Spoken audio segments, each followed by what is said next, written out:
Ever wonder how to make your videos look perfect on any screen, from TikTok to the big screen?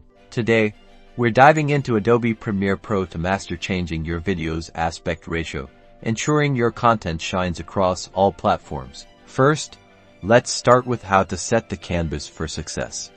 When starting a new project, or if you need to adjust existing footage, the key is the sequence settings. Navigate to the Settings tab.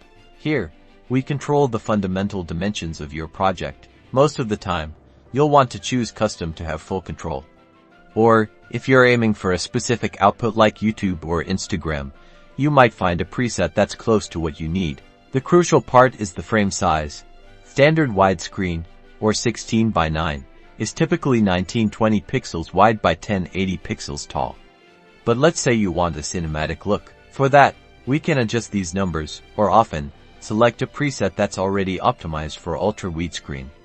Always ensure your pixel aspect ratio is set to square pixels for accurate display. Now, for social media like TikTok or Instagram Reels, you'll want a vertical aspect ratio.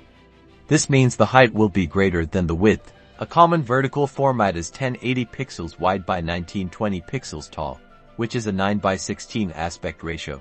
Once your sequence is set, all your clips will be displayed within this frame. If you imported footage that doesn't match your sequence's aspect ratio, don't worry. You'll see it might appear smaller or have black bars. To fix this, select the clip on your timeline.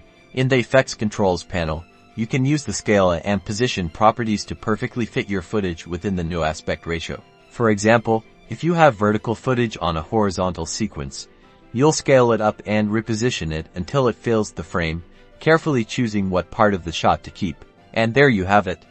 Mastering aspect ratios in Premiere Pro opens up a world of creative possibilities for reaching your audience wherever they are. Happy editing!